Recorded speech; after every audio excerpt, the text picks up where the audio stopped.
Alright, this morning we're going to continue our Mongo project and wrap it up here as far as this YouTube channel is concerned. And one of the things we're going to do is we're going to go ahead and we're going to apply some principles that we know looking at JSON, and we're going to import a document, and we're going to import it directly. And what we're going to focus really our premise on is how to insert a document from outside of the Mongo application specifically. Now, one of the things that I want to note here, I'm not going to go into details. In my course, if you're a student, PowerShell Brain Script 7 is going to cover this script specifically as it relates to PowerShell, because a lot of this is contingent upon knowledge of PowerShell. One of the things that we did in the previous video is we looked at how JSON documents are oriented.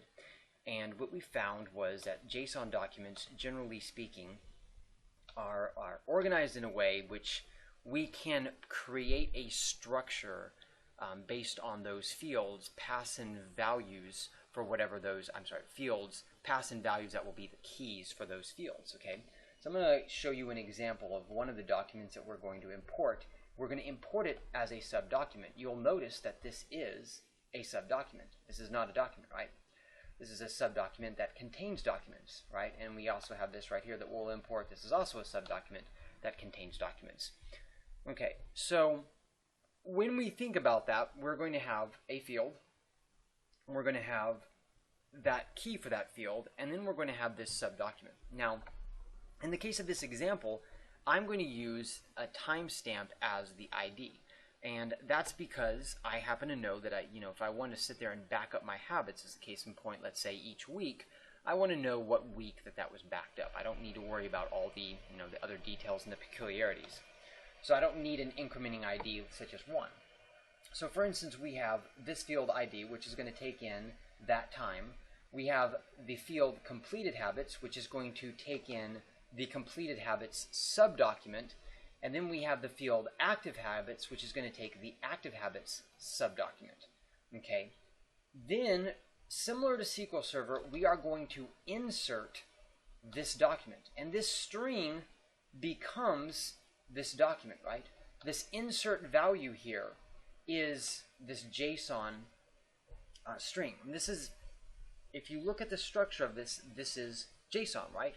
Now, as I mentioned to YouTubers here, anytime we insert a document to a collection that does not exist, it will create the collection. So just to, I have to go to the database first. That's one of the things, it's almost like for the world of SQL Server, if you're familiar with it, it's kind of like a select star. So you'll notice if I sit there and I look at that database currently, let's do it this way, there's nothing in there, right? This does not exist. And if I show collections, I keep saying database, the collection does not exist. It does not exist here, okay? So it doesn't. However, if I insert this value, all of a sudden, it exists. All right, so let's take a look at this. Put it up here. There we go. So what did it do? It passed in the ID, which we wanted, which was a timestamp. It then, as you see, took our subdocuments of completed habits, and it actually inserted that under this field here, completed habits, right? So now we have our data for completed habits. And as you can see, some habits, are completed after 100 days, some are, 30, 28, etc. So we have our values. Then we see the active habits. These are the ones that are currently going on. And we see this subdocument, and it has all of these values, for instance.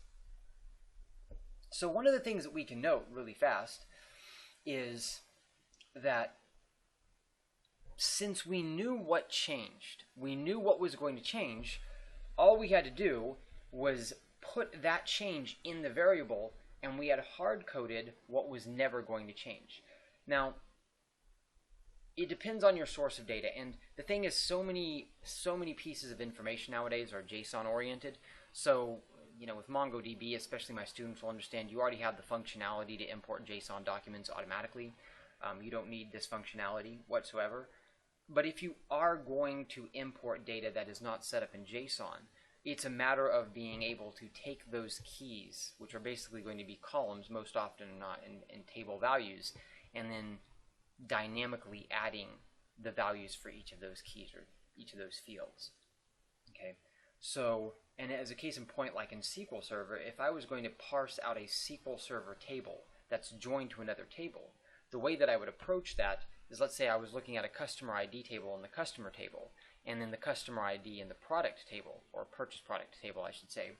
What I would do is I would create that field originally, right? I would create that field with all the customer information, these fields, and then in a subdocument I would have products related to that customer. And what I would do is I would take every one of those products related to customer 1, okay, and that would become that subdocument. So how that's done, of course, if you think about it, is it's taking the column names, and those become the fields, and then it's just the values inside of those. And yes, in JSON, it repeats, right? As we see, if you'll notice, let's go back here really fast, creation date is repeated multiple times, right? But this is really just in the world of SQL Server, this would just be a column called creation date, best streak, days of success, name, streaks, and then you'd have these values under it. So that's just one of the differences between JSON and something like SQL Server, and that knowing that can help you import data even if it is in, let's say, a table format like a SQL table versus a JSON format like this. This is also a very, well, .pretty is very clean looking as well. So that kind of finishes up our tiny little project. And then for students of my course, check out PowerShell Brain Script 7. I'm going to do a deeper dive into what's going on in the world of PowerShell there and provide some links for more information.